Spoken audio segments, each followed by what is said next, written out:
Hey, what's up, everybody? It's your boy Teflon John coming to you courtesy of the Art of Reinvention Show. And tonight we got a power pack show, very exciting show for all of you boxing fans across the state of Virginia and all across the world. So tonight we have none other than Scott Cujo Sigmon and we have James Willis. So I'm gonna let them take about 30 to 40 seconds to tell the world who they are and what they do. My name is Scott Cujo Sigmon. I had 55 professional fights when I was an active fighter. I'm now a trainer, manager, and a promoter, promoting this event in Lynchburg, Virginia, called March Badness. And the man with us tonight is going to be the A side in the main event, 6-1 James Willis of Roanoke, Virginia. All right, James, you want to go into who you are? I'm James Willis from Roanoke, Virginia. I'm 6-1 right now, and I prioritize punching people in the face. Punching people in the face for a living. I like it. I Yeah. like it. All right, so let's start with you, James. So can you share your backstory of how you found boxing and what it means to you personally and professionally? All right. Um, I needed a place to fight without getting in trouble. I've always enjoyed fighting. Didn't always know the route to get to the uh, legal aspect of it, Uh huh. and I've been turned away from a lot of gyms and stuff. So I found Scott and we got it started. Yeah. So why? So let me ask, why would you be turned away from a gym? Uh, I felt like I was beating up a lot of people before I learned how to fight, and people didn't enjoy that. Gotcha. Yeah, Okay. locally where I am, so it's Yeah. there's levels to the game, and I don't think they level was that high. Okay.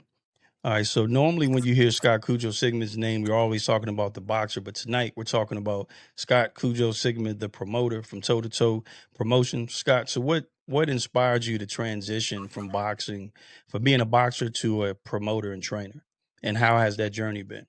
I've always been a trainer and a promoter. I promoted probably 30 events. I think my first event I ever promoted was 2009. I co-promoted that with Major League Boxing, first event in Lynchburg in 27 years. I've always liked to show the art of boxing. I mean, boxing sets my soul on fire. You know what I'm saying? It's what makes me feel alive. So to be able to share that with people is really special, and especially like promoting somebody like James Willis. I think he's got an incredible story. He might be with his own words about his story, but it's going to be my job, and all these fans here in Lynchburg are going to allow the world to learn the story of James Willis with time. Okay. Now, James, now what does it mean to you to box under Scott's Toe to Toe Promotions?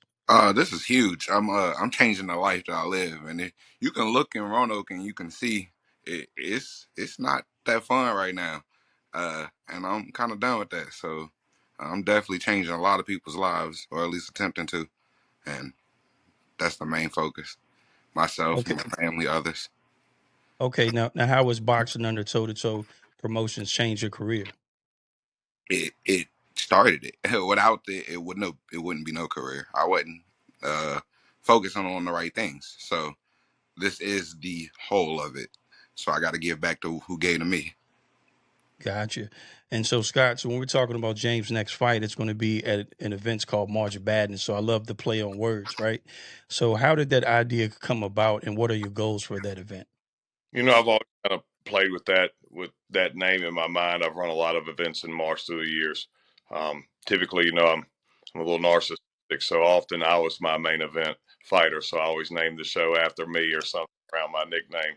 Um, but I think James he's a bad dude. You know what I'm saying? And I think that was going to be something that was really fitting on this event. So that's why we ended up going with the name March 15th of March Badness. Okay. So, James, when it comes to March Badness, how do you prepare mentally and physically for a big event like that? Because you're the heavyweight, so everyone's looking for you guys to throw some huge blows. Well, I've never walked into any fight without trying to put someone on the ground. I always want someone to bend the knee. So I'm not bringing any new energy. This is just me. If you see me come out, it's a lot of yelling. It's just me. I ain't nervous. I want to hurt you. So, yeah. Bad intentions, March Badness, it just all fit. Okay. Now I don't get into rumors, right? But I did hear someone say that you said that you were going to fold someone's clothes up with his body still in it. So Yeah. from a technical boxing standpoint, how does that what does that mean? It's always bad when they fall face first, right? Uh-huh. Yeah, I'm trying to make him like do a scorpion or something. I want to touch his head if possible. Like, Listen, and I'm telling you, man, this Joker is always like so.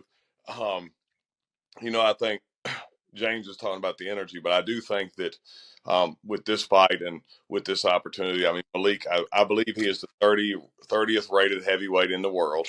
Malik Titus, 14-1 opponent, coming up from Baltimore that James is fighting. And so James is actually living with me. He's been living with me for 2 or 3 weeks now. He's with me up until the fight. We're making sure he high level nutrition, high level station. Even though I'm a trainer, we're separated. He's in Roanoke. We usually don't get a lot of time together. We've been spending every single day together. And, I'm pretty OCD on it. I think I'm changing the way he's training. I think the best version of James I've ever seen. I think he's going to be even more extra pissed off because he's had to deal with me for 5 years. All right, Scott. So what potential do you see in James Willis, and what does it mean to you having him on your promotional banner? So, it started off, I always let everyone else that the fighter gets to decide for themselves how good they're going to be. James came to the gym. He was talking really tough. I would box him in Roanoke, and I'd heard about James, and so I got in the ring and I boxed him. And I was out of shape, and started attacking me right out the gate, rounds just nonstop, pop, pop, pop. And I was like, well, it's a big guy. He's gonna get tired. I just laid on the ropes and pick my shots. And now James was in the infantile stages of his career at that point. I would not be talking about the walking the dog on this version of James Willis. I don't have any part of being in the ring with him, but in his infantile stages of learning the game, I preyed on his experience and picked him apart. But what really impressed me in that, a guy that hadn't had any real, and he threw punches as a heavyweight for 9 consecutive rounds, like aggressively, um, without fatigue. So I know that if we can continue to develop our skills, and these big giant heavyweights like Malik Titus, if they don't get rid of a guy like James Willis in 3 rounds, I mean, they are screwed. Malik Titus, he can't do nothing with this man for 3 minutes. I can assure you of that. Gotcha.